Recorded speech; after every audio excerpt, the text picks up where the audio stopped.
वो हमेशा आपके साथ चलती है, आपको पता हो या ना हो,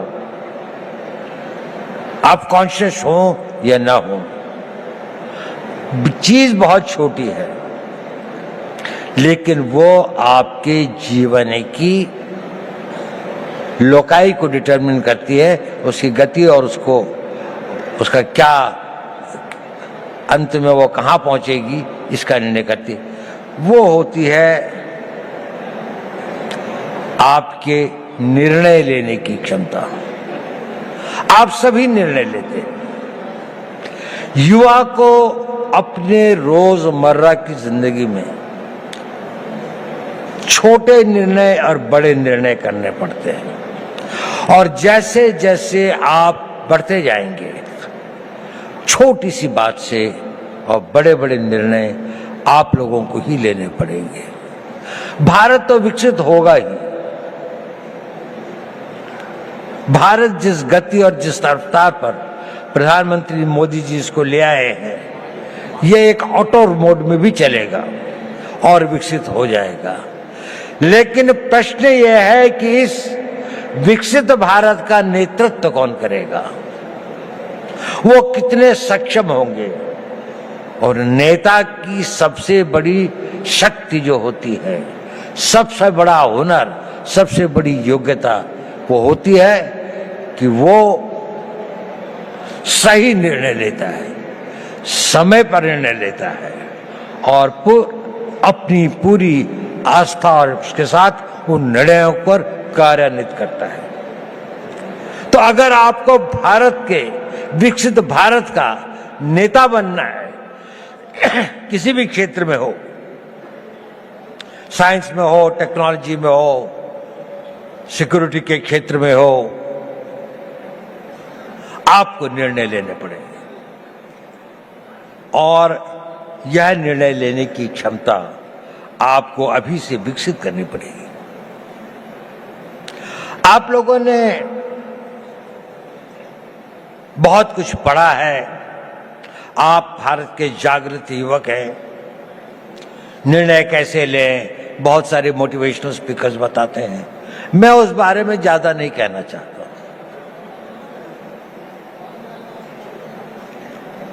मैं छोटी सी बात कहना चाहता हूं।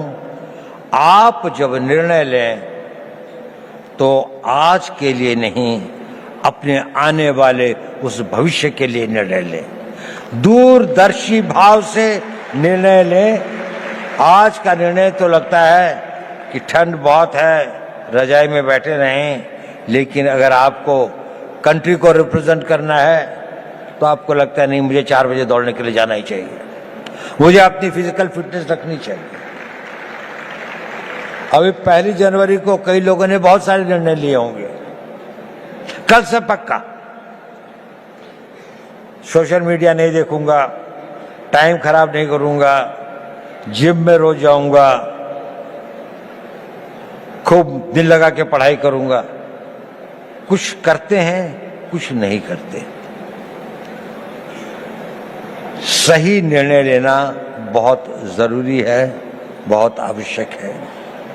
अपने निर्णयों को दूरअंदेशी से करें। हर निर्णय को लेने के साथ ये सोचें कि इस निर्णय के बाद मेरा अगला निर्णय क्या होगा, अगला कदम क्या होगा। एक कदम उठाने से पहले अगले 2 कदम की सोचें। जीवन के अंदर में ड्रीम्स से जीवन नहीं बनते, पर ड्रीम्स उनको एक दिशा देते हैं, आवश्यक है। उन ड्रीम्स को डिसीजंस में बदलना पड़ता है और उन डिसीजंस को लाइफ की रियलिटीज में बनना पड़ता है। कुछ लोग जो इसे कर पाते हैं वो सक्सेसफुल हो जाते हैं, उन्हें सफलता प्राप्त होती है। बाकी लोग ड्रीम्स के से और डिसीजन तक के कुछ वॉक हो जाते हैं, कुछ डिसीजन से इम्प्लीमेंटेशन तक में भटक जाते हैं, तो गंतव्य तक नहीं पहुंचते। आप सब लोगों में असीम संभावनाएं हैं। आप में यौवन की ऊर्जा है, आप में बड़े बड़े सपने हैं, आप में वो शक्ति है, आप में वो प्रवाह है जो ये कहता है कि मैं समुद्र को पी जाऊंगा, मैं दुनिया को बदल डालूंगा। उस तरह की शक्तियों को लेकर आप आए हैं और आप बहुत भाग्यवान हैं कि आप उस भारत में पैदा हुए हैं, एक स्वतंत्र भारत में। ये स्वतंत्र भारत हमेशा ऐसा नहीं था जितना स्वतंत्र आपको दिखाई देता है। सदियों तक हमारे पूर्वजों ने इसके लिए बहुत कुर्बानियां सही, बहुत अपमान सहे, बहुत असहायता के दौर से गुजरे। कई लोगों को फांसी चढ़नी पड़ी, भगत सिंह को फांसी के फंदे को स्वीकार करना पड़ा, सुभाष बोस को जीवन भर संघर्ष करना पड़ा, महात्मा गांधी को सत्याग्रह करना पड़ा और अनगिनत लोगों को अपनी जानें देनी पड़ी। ये संघर्ष चलता रहा। हमारे गांव जले, हमारी सिविलाइजेशन को समाप्त किया गया, हमारे मंदिरों को लूटा गया और हम एक मूक दर्शक की तरह असहाय होकर इसको देखते रहे। ये इतिहास हमें एक चुनौती देता है कि ये उस भारत का आज हर युवक के अंदर वो आग होनी चाहिए कि मैं, प्रतिशोध शब्द अच्छा तो नहीं है, लेकिन प्रतिशोध भी अपने में एक बड़ी भारी शक्ति होती है। हमें अपने इतिहास का प्रतिशोध लेना है। हमने इस देश को फिर वहां पहुंचाना है जहां पर हम अपने हक, अपने विचार और अपनी आस्थाओं के आधार पर एक महान भारत का निर्माण कर सकें। हमारी एक बड़ी विकसित सभ्यता थी।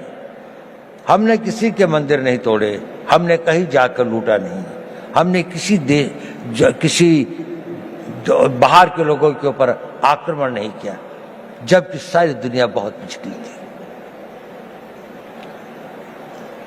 परंतु क्योंकि हम अपनी सुरक्षा और हम अपने आप को समझ नहीं पाए कि हम को क्या खतरे हैं, हम उनके प्रति उदासीन रहे, तो हमें इतिहास ने एक सबक सिखाया। আজকের ভিডিও এ পর্যন্তই। আমার ভিডিওটি যদি আপনাদের ভালো লেগে থাকে তাহলে অবশ্যই বেশি বেশি করে লাইক করবেন এবং শেয়ার করতে ভুলবেন না। আর চ্যানেলে যদি নতুন হয়ে থাকেন অবশ্যই সাবস্ক্রাইব করে পাশে থাকবেন। ধন্যবাদ।